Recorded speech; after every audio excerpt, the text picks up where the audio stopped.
ada suatu pertanyaan dalam diri kita, mengapa kita perlu belajar sirah nabawiyah?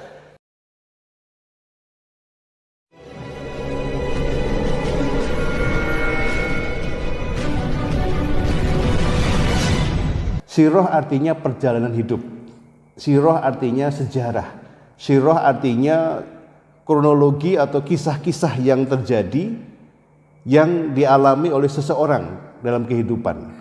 Sedangkan nabawiyah artinya tentang kenabian. Maka yang dimaksud dengan sirah nabawiyah adalah perjalanan hidup seorang nabi, perjalanan hidup seorang manusia yang dipilih oleh Allah sebagai utusannya, yaitu Rasulullah Muhammad Sallallahu Alaihi Wasallam. Nah, lalu mengapa kita perlu belajar sirah nabawiyah? Nah, ini satu hal yang perlu kita jawab dulu untuk membangun kesamaan frekuensi. Yang pertama, memahami sirah nabawiyah itu sama dengan memahami pribadi Rasul sebagai teladan.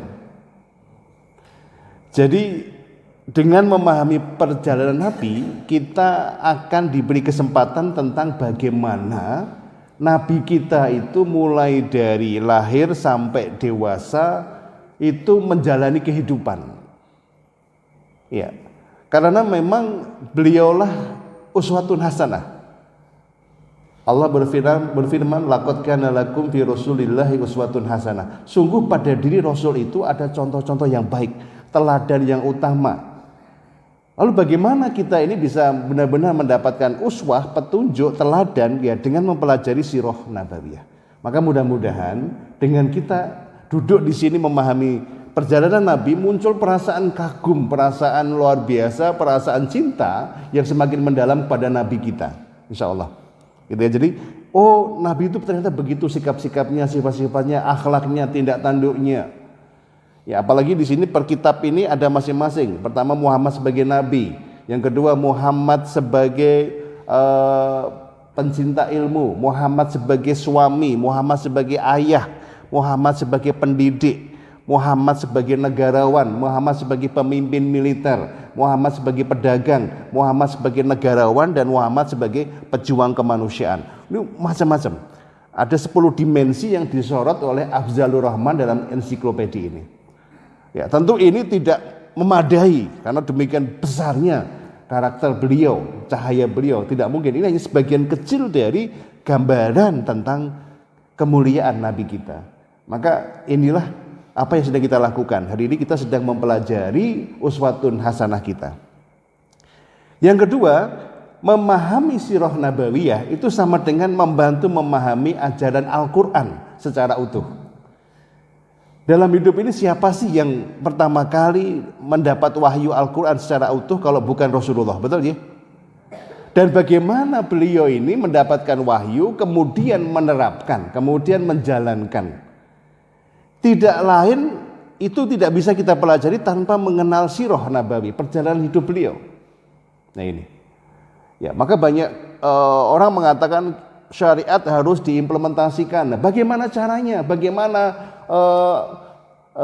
langkah-langkahnya? Kalau kita tidak memahami sirah nabawiyah, maka yang terjadi gerusa-gerusu, memaksakan, tidak melakukan pengkondisian umat. Ya, maka dengan memahami sirah nabawi, kita membantu bagaimana ajaran Al-Quran secara utuh dari awal sampai akhir. Apa yang pertama kali diturunkan dan bagaimana respon Rasulullah, bagaimana para sahabat, bagaimana sikap Nabi, bagaimana yang dilakukan oleh Nabi kita. Nah ini kita akan mengetahui ada ajaran, ada tindakan Nabi. Oh begitu, jadi secara utuh. Jadi otomatis ketika kita mempelajari sirah, otomatis kita mempelajari ajaran Al-Quran. Ya ini yang kedua manfaatnya. Lalu yang ketiga, memahami sirah nabawiyah itu sama dengan belajar menerapkan prinsip dan hukum Islam dalam kehidupan. Tidak ada manusia yang sangat hebat penerapan hukum Islam selain Nabi kita. Maka kita perlu belajar dulu kepada beliau bagaimana cara menerapkan, bagaimana cara beliau mensikapi, bagaimana cara beliau mempertimbangkan atau membuat keputusan. Nah, ini perlu kita belajar dari sosok yang agung ini. Dan yang keempat, memahami sirah nabawiyah sama dengan melihat gambaran kesempurnaan ajaran Islam dalam kehidupan. Tentu kita harus menyadari bahwa ajaran Islam ternyata memang bisa diterapkan secara kafah, secara sempurna melalui kisah Nabi kita. Sehingga ada contoh bagaimana Islam ini bisa diterapkan dengan utuh. Melalui siapa? Ya melalui sirah nabawi, melalui perilaku Rasulullah. Lalu bagaimana caranya, bagaimana bentuknya? Kita nggak punya gambaran untuk menjelaskan itu kalau tidak mempelajari kisah hidup Nabi kita. Maka kita akan melihat bagaimana kebijakan Nabi ya ketika menerapkan ajaran Islam. Bagaimana dampak dari penerapan ajaran Islam terhadap kebahagiaan manusia. Lalu bagaimana sikap para sahabatnya, ini kita akan pelajari bersama-sama.